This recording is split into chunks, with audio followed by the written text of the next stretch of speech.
அன்பு உறவுகளுக்கு இனிய காலை வணக்கம். நாள் ஒரு நற்சிந்தனை. இன்றைய சிந்தனைக்கு நாம் எடுத்துக்கொள்ளுகிற பொருண்மை உன்னை நீ அறிவாய். அறிஞர் சாக்ரட்டிஸ் அவர்களின் வாய்மொழி இது. நம்மை நாம் முதலில் எந்த விதத்தில் அறிந்து கொள்கிறோம் என்று சிந்திக்கிற போது நம்மிடம் இருக்கிற குறைபாடுகள் என்ன, நிறைகள் என்ன என்பன போன்றவற்றை ஆழ்ந்து நுணுகி முதலில் நாம் அதனை தெரிந்து கொள்ள வேண்டும்.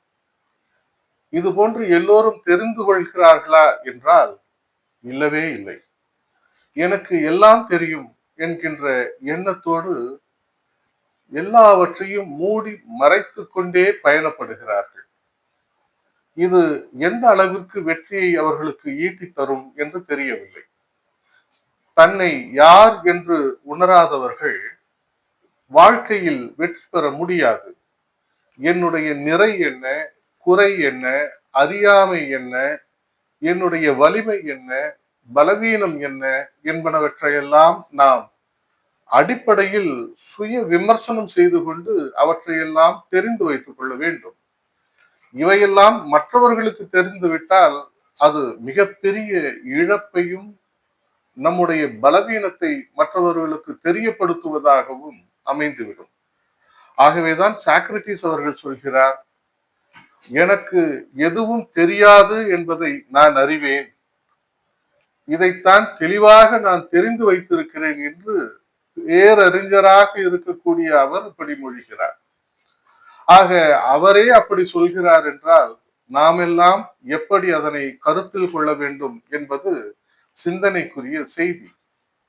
ஆக எவர் ஒருவர் தன்னை ஆழ்ந்து நுணுகி விமர்சிக்க கற்றுக்கொள்கிறாரோ அவரே தன்னை முழுமையாக உணரக்கூடிய வல்லமையை பெற்றவராகிறார். இதனையே திருவள்ளுவர் வினை வலியும், தன் வலியும், மாற்றான் வலியும், துணை வலியும், அறிந்து செயல் வகை என்று எண்ணுகிறார், விளக்குகிறார். தன்னுடைய வலிமை என்ன, தன்னுடைய எதிரியின் வலிமை என்ன, வினையினுடைய வலிமை என்ன, நமக்கு தோழமையாக இருக்கக்கூடியவர்களின் வலிமை என்ன என்பதையெல்லாம் சீர்தூக்கி பார்த்துவிட்டுத்தான் எந்த செயலையும் செய்ய வேண்டும் என்று எச்சரிக்கிறார் திருவள்ளுவர்.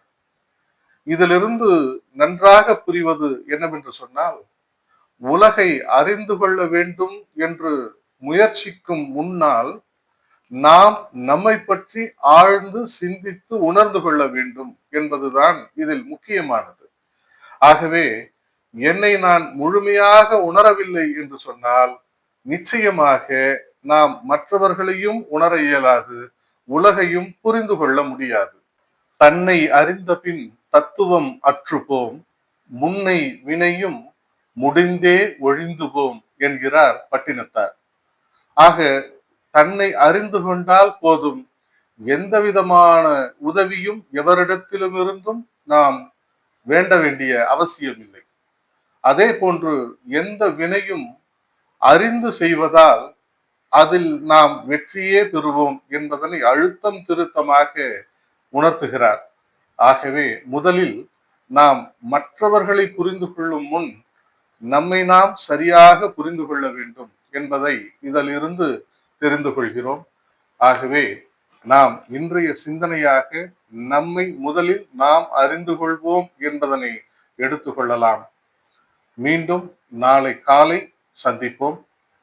இன்றைய நாள் இனிதே அமைய அனைவருக்கும் இனிய வாழ்த்துகள். நன்றி, வணக்கம்.